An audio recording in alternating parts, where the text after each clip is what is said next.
So, bumisita ako sa stockyard ng isang dealership. And then, nakita ko tong sa inventory niya. Andito yung Tamaraw drop side, Tamaraw FX, Tamaraw FX, Hilux FX. And ito gusto kong makita eh. Ito yung Tamaraw G drop side automatic.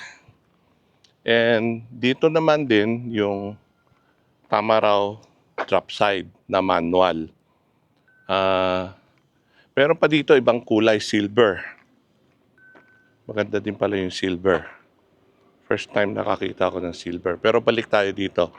Ang main purpose natin is ko-compare natin anong diferensya nitong Tamaraw manual transmission tsaka yung Tamaraw automatic. So, itong comparison. So, tignan natin yung the signal light, the same. Yung headlamp iba. May LED yung headlamp. Lipat tayo dito. Yan o. Halogen ang headlamp nito.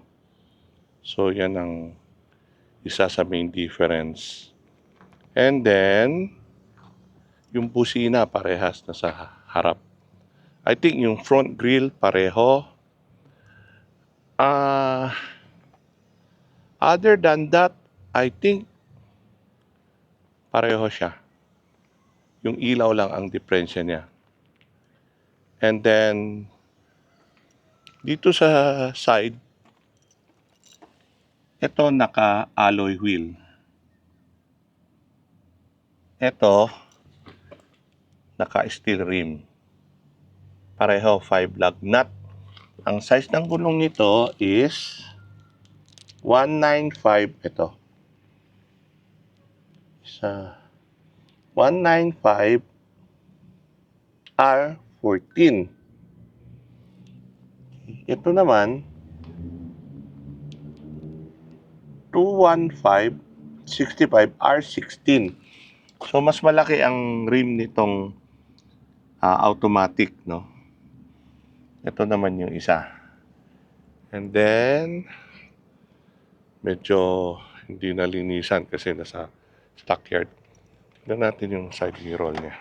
Pareha siya. Same. Okay. So, punta tayo sa likod. Dito sa side, meron siyang panel dito.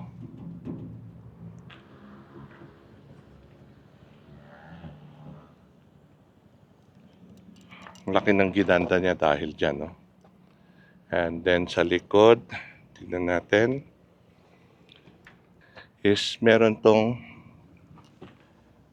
stepping board dito. Itong isa, walang stepping board dito. And ito yung comparison niya sa side. Yan. Ito sa kabila, para makita nyo. Meron to. Now, next is silipin natin yung loob niya.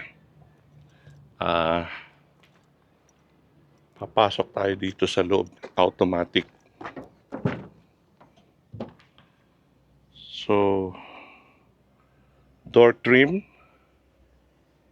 Meron to na orange ang kulay para gumanda yung contrast. Dito sa aircon, meron din.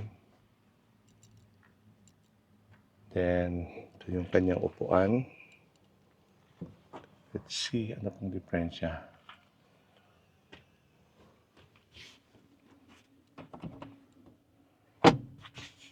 This is automatic transmission. Ito yung power window siya. And then yung side mirror niya, may power adjust. Ngayon, papasok tayo doon sa kabila din para we will take video ng kanyang interior.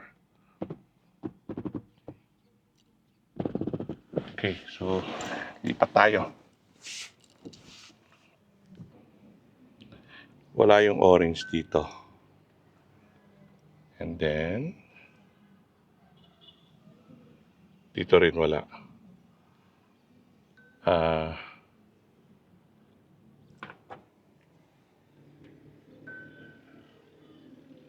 Iba yung stereo niya. Di parehas yung stereo niya. Parehas dito. Ito manual transmission. Also, iba din yung upuan niya. Yung isa meron ano dito, may console box dito. Ito wala. Ito upuan niya ganito. Mas malapad lang to.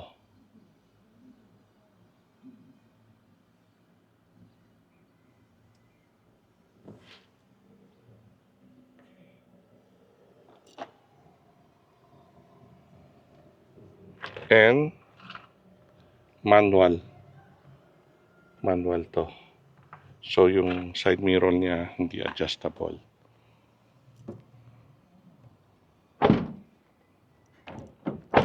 Okay.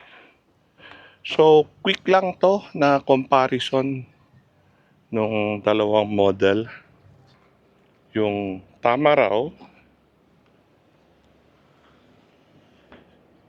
manual tsaka yung Tamaraw na automatic.